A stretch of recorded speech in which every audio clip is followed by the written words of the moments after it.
The Devil Cub. It all started so well, minus that flat tyre, but since that day it's given me nothing but trouble. When we last saw, even Phil Devine's touch wasn't enough to exorcise its demons. So today we're back with Gibbo to see if, with a little reinforcement, he can tame the beast.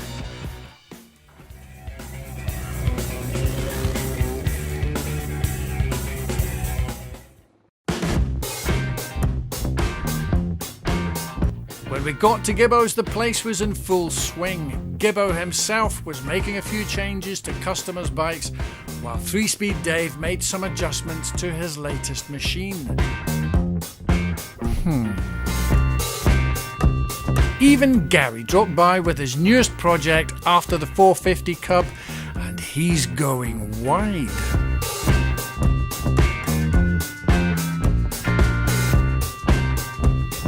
Then it was my turn to crash the party. First problem to deal with was the wonky handlebars Phil had spotted. Luckily Gibbo had a quick fix for them. Okay, just for anybody watching, the problem we're having with the bike is that when you're riding the bike, it just feels that the headlight just seems to be sitting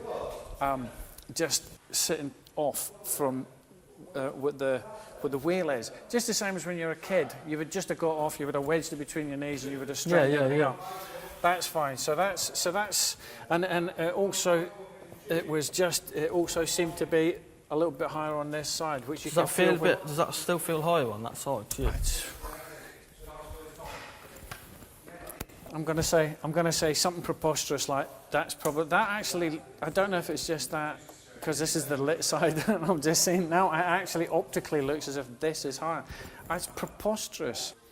There's something optical, but it's more in the riding. It just slightly becomes apparent as you're riding it. You kind of think, is that just it's that tiny? It's the tiniest look. And then I'd forgotten about it because it was behaving like a pig because there was a load of crap in the tank and it was coming through and blocked. But once I'd pulled the cables up and just let it run out, and the first couple of inches was pretty cloudy and manky. Then it started to run clear. I put it on, and since then it's been pretty sweet. But it's just, what is my issue with that? Because you can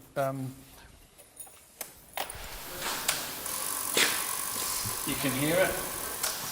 That's fine, but you can. So that's doing its thing. But if it's working one side, it should be working the other. Leave that on there like that. Yeah. Well, that's one problem sort of fixed. Now on to the dodgy indicator. The left one worked, but switching on the right only led to the relay ticking like a turbocharged pacemaker. It could be just a bulb gone or something. It could be. I've got a couple of bulbs. Or bad earth or something. Lamp off, a new bulb in. The chase for the problem has begun. It's flashing now. Now it's on. Is it flashing? No, it's on, but now it's flashing. But it's pretty fast. No, it's kind of intermittent. It's dropping.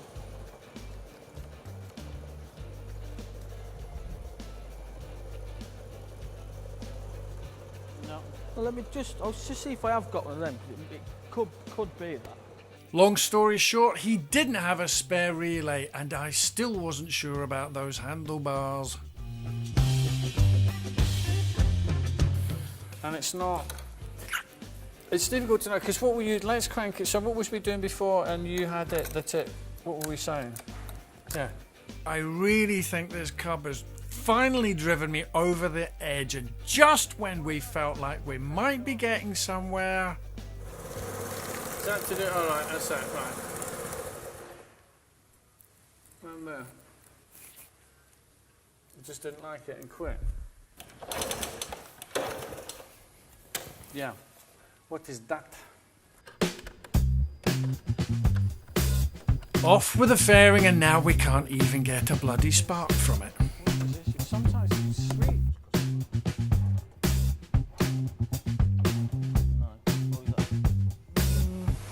I can't remember on these whether it's the batteries go on them. But that's what I'm saying. That's a brand new battery. Brand new battery. As time went on, we were getting nowhere fast. that was until... I'd say the best person for this would be my mate Clint. You ever been to his house? No, but we're going to go see him soon. You ain't seen nothing till you've been to his house. Really?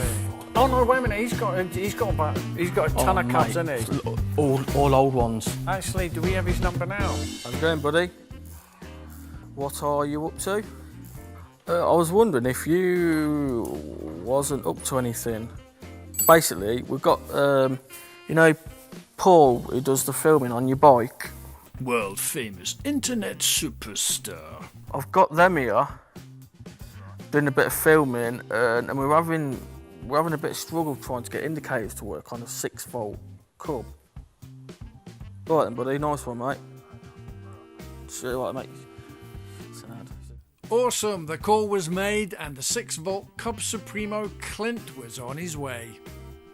In the meantime, we took the opportunity to take a look at one of Gibbo's new non-Cub chops. The beast started life as a Honda CM200T. Barely. What have you got? There's only really...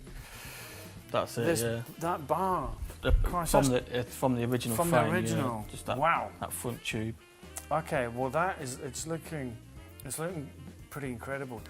What I done was cut the top bit of the frame off, and then I made these axle plates up. Then what I've done is I welded the axle plates to the original swing arm behind the at the very rear of the original swing arm. So basically that gave me my stretch, and it also allowed me to get the axle plates in line to where I need them, and because I'm using the original rear wheel, so everything will bolt back in normally.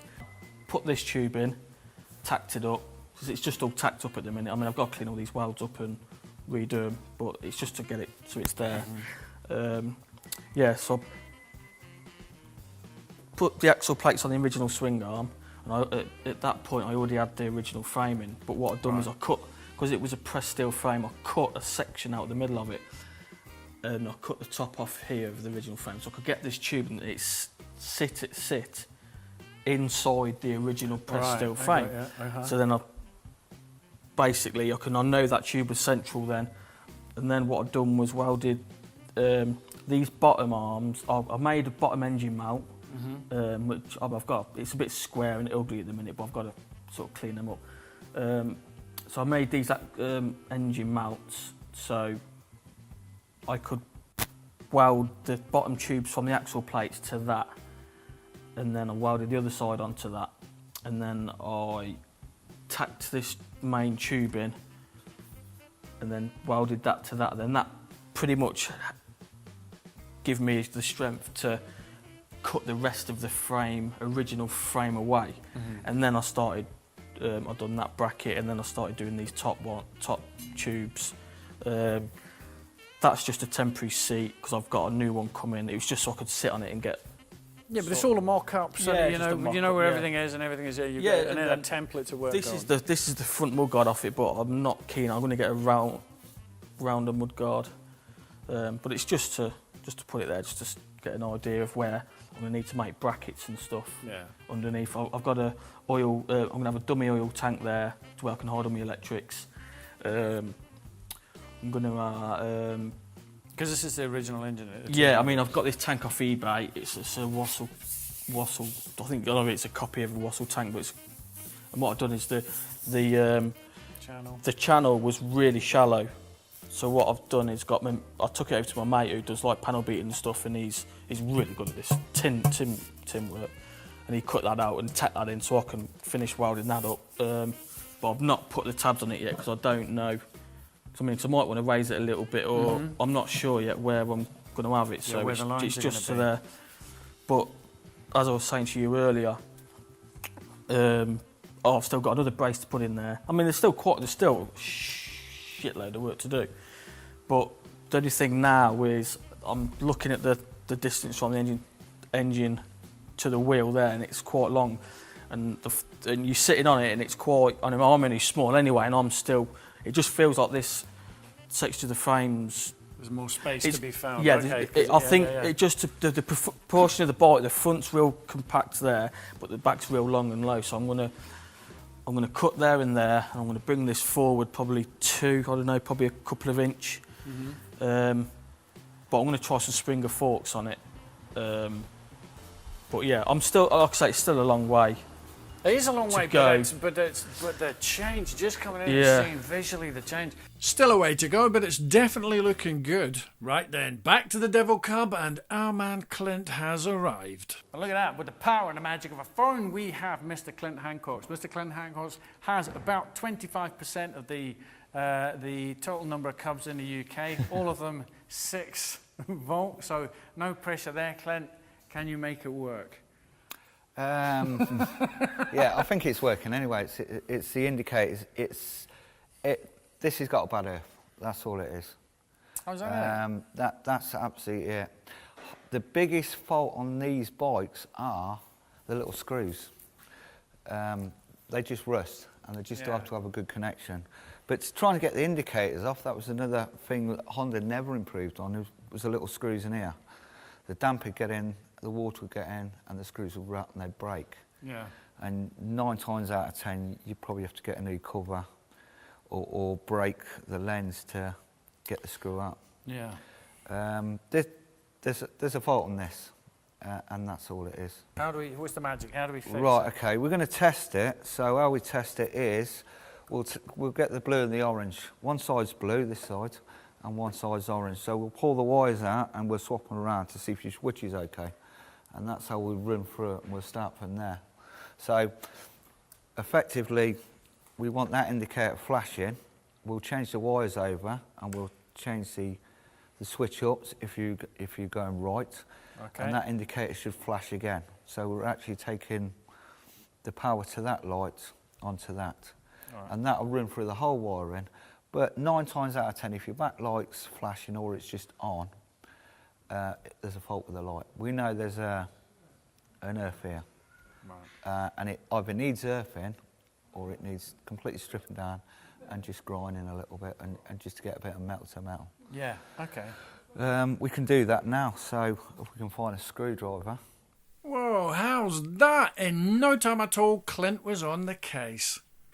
Right, so we're going to dig into here and we're going to find the colours. The good thing about Honda, that everything's colour-coded.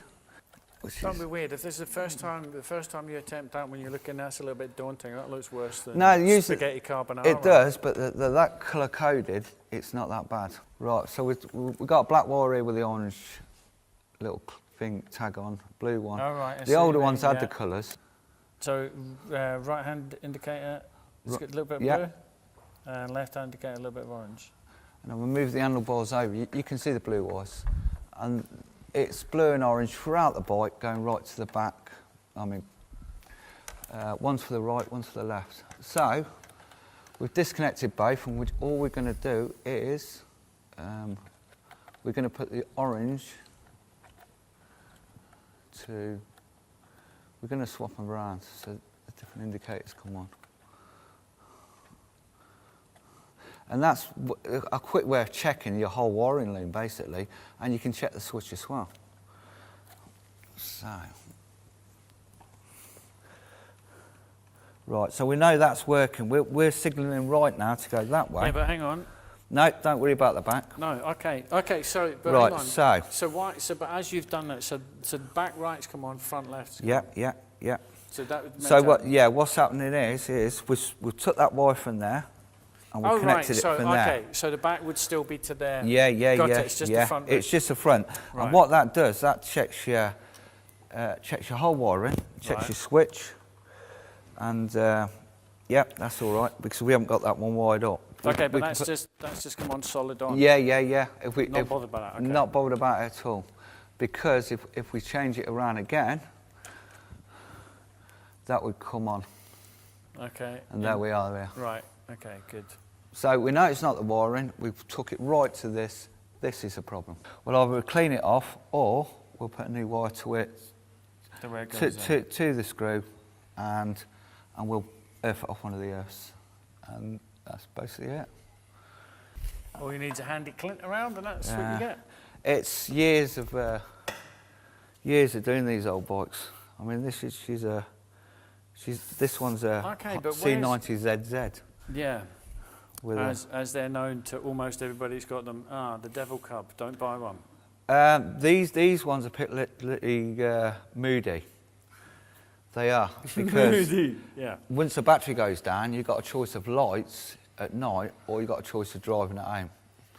So they run off the battery. They're the only model that does run off the battery.